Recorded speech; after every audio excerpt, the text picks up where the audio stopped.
Hi everybody, I'm Paxash, and welcome back to Paxash Plays Trick and Treat. We're gonna read some internet comments, because, you know, that always goes well. Comments catch our attention. Both of them talk about some creature. At that time, they felt a horrible fear for what could happen to them. Well, the two comments share great similarities, but they could have been written by the same person. There are many others that deny it. Looks like many people went to the forest because of the legend, but couldn't find anything. I thought that you only read these things to look more cool before the girls, replied Stephen as a joke. Alfred giggles with a little shame. Partly, yes. He admitted it. That is a secret everybody silently knew. Well, well, now we have an activity for tonight, Stephen said at the same time he makes a face overflowing with enthusiasm. What? I asked, completely lost. I thought we were just killing time. Simple, let's go to that forest. Because we're stupid children. Stephen replied without hesitation. He seemed really fascinated by the story. Are you insane? Said Alfred, unable to believe what he just heard. You only needed to look at his face to know he did not like the idea. Despite everything you've heard, you want to go? Of course. It would be a test of courage among us three, replied Stephen, full of confidence, perhaps too much. He should relax a bit. Don't tell me you're afraid. No, why should I be afraid? Answered Alfred. At the same time, he folds his arms, making a false gesture of security. It's more than obvious that you're afraid, Alfred. Almost as much as when you have to talk with a girl. And what about you, Axel? Don't tell me you won't come. Suddenly Stephen asks me, at the same time looking at me mockingly. Don't tell me you want to be the chicken of the group. Ugh. They're not pleasant people to be around, clearly.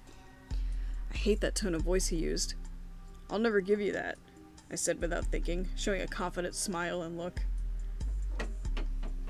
Oh, hey, Sebastian. Welcome back to the room. Well, let's not say more. Take your coats, backpacks, flashlights, and some food. We're going to the forest, Stephen said, full of energy. Yeah! I have no enthusiasm. Okay. We three said in unison, as if we were going to have some kind of private party, not really knowing what we were doing or what we were going to find. Why are you jumping on my chair, Seb? Why do I have to keep reminding you guys about the atmosphere? So that was the end of the interlude. 2:13 a.m. This is post cat encounter. We get. Ah, there we go. Spooky music time. Okay, just cleaning my glasses so that I can actually see to read this. I awake completely confused, not knowing how much time had passed. My head hurts like hell, but I can't blame it. I can't blame my head. Okay. Fortunately, the pain goes away quickly, just as my confusion. Soon I come back to my senses. My flashlight is lying on the ground, shining towards the empty air. I immediately pick it up. It was my only protection against the darkness that surrounds me. Goddamn laptop, calm down. It'll all be over soon. I'll turn off OBS and you'll be okay. Then I remember that Stephen and Alfred were with me. Stephen! Alfred! Can you hear me? Without thinking, I screamed their names in the dark, while trying to find them with my flashlight. But there's no trace of them. They're gone. Where the hell are they? What the heck just happened? I really don't understand anything. Me either, Axel. Shit, we should have stayed at home. This is not proof of courage. We could be in danger. I have to find them. 2:19 a.m. So it's been 6 minutes. Well, I'm glad glad we're not wasting time then. Yeah, little time has passed since I started to look for my friends, and I already can't stand this. It's been a whole 6 minutes. I hate it here. Going crazy in this forest. The darkness that covers it is unnatural. It's a darkness that steals your own sanity, replacing it with anxiety. To make it worse, the air is damp and cold as in winter, carrying a strong rot smell, as if there were corpses of animals hidden throughout the forest. The atmosphere in this place is oppressive. With every step you take, it makes you more uncomfortable. Since I started to look for my friends, I felt that something's watching me, but there's nothing. I sigh with my voice full of frustration. I just want to get out of here. I continue walking, devoid of any hope. No matter where I look or how much I walk, I find nothing. I cannot even hear the sounds of animals. Turn the music up just a touch. Maybe it'll help even out the noise of the fucking fan here. Rather, it seems they're already dead and rotting. No, I have to calm myself, I said to myself. I stopped for a moment to rest. Maybe it's a little too loud now. Never mind. I breathe deeply, but the rotten air of this place does me no good. Immediately, I start to cough as if I had something stuck in the throat. I just realized where I recognize this music from. I don't know, I might have used it, but like, at some point. But the place I actually recognize it from is from Film Cow's Month Of videos, where he tells his ghost story over his patrons' names.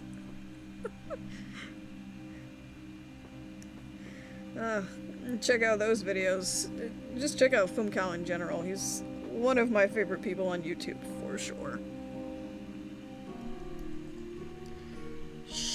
Shit! What am I going to do? This cursed forest seems endless. And even if by miracle I could escape, I cannot abandon Stephen and Alfred. I'm really screwed up. Again I sigh, feeling on the verge of tears. My frustration is building up, but I have to do my best to keep calm. If I fall into despair, then there is no doubt I will be joining the list of missing persons. In the end, I decided to keep walking. Step by step, I should get somewhere. At least I was convinced that staying in the same place would not do me any good. Even if it was only to deceive myself feeling that I am doing something, I wanted to continue walking. Time passes without any changes. Only the sound of my footsteps can be heard. More redundant statements. Knowing that as soon as you stop, you will be surrounded by a dead silence is a good incentive to keep walking. But my legs were already hurting. Suddenly I hear a crack at my feet. Instantly I take a step back and look below to see what made that sound. What is this? I whispered to myself, surprised, discovering that I had stepped on an animal bone.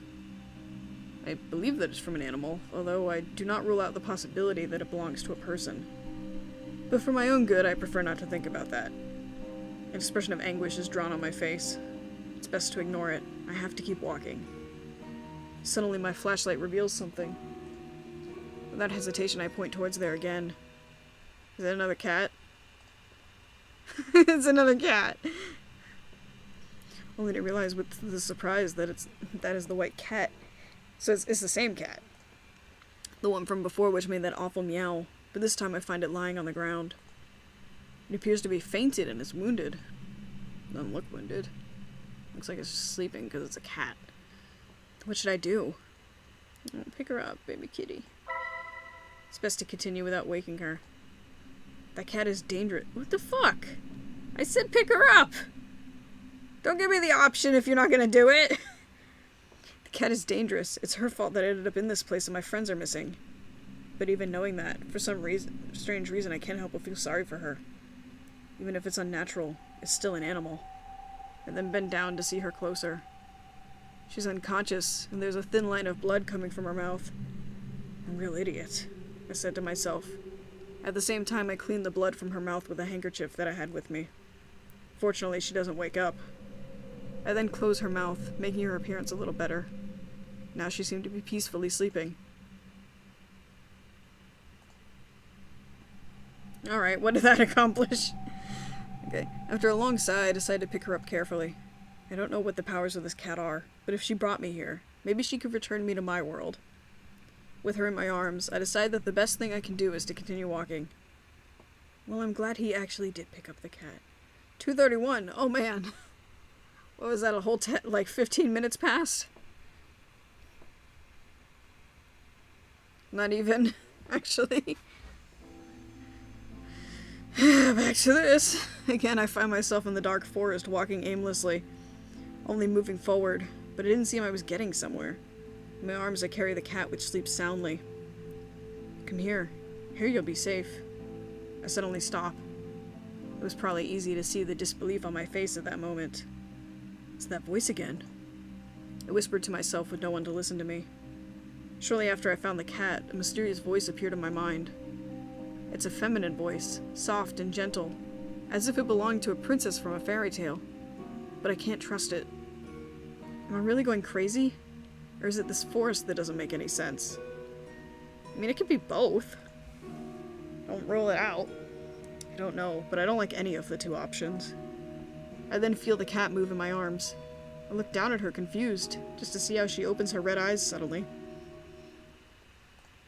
I become quiet at that instant. For a moment, the two stayed motionless, staring into the eyes of the other. The red eyes of the cat are disturbing to me, but also there's something fascinating about them, something that attracts me. I lose myself in her eyes as if hypnotized, until suddenly she jumps with the intention of scratching my face. My reflex is pushing her at the same time I jump back, turning my head to dodge her claws. I managed to dodge her attack, but in the process I dropped my flashlight. I panicked and acted clumsily. The flashlight falls near me, lighting up a tree in the vicinity. As soon as it left my hands, I remember how dense this abnormal darkness is. I quickly pick it up, not even thinking before taking action. I then light the place where the cat was, only to discover she had arched her body angrily, as if she feared an attack from me. I mean, probably rightly so, you're a stranger. Those red eyes stare at me, shining with the light of the flashlight as if they were jewels, reflecting a fearsome hatred and rejection towards me. They're shining because cats have eye shine. Maybe you should learn that. It's like, the eyes aren't shiny because it's a magical cat. I mean, it might be a magical cat, but that's probably not why the eyes are shiny. My body freezes after seeing them. I can't even think. The cat then lets out a thunderous meow, similar to the one before, but weaker. So slightly less thunderous. Although they're not any less frightening. There is no doubt there's something wrong with that animal. It must be cursed. Okay, that's a conclusion to jump to. But okay. Everything is her fault. She must be some kind of evil spirit. A pet of the witches. These are all wild accusations. Feel how panic seizes me. My heart beats quickly, begging me to do something. My mouth is dry and my forehead covered with cold sweat. What should I do? Oh, God. Okay. I don't want to hurt the kitty. But, guess confront it. Okay, and I think I'm actually going to leave it here. We'll see what this option unleashes on the next one. So, that'll be the end of this one. Thanks for watching, and I'll see you next time.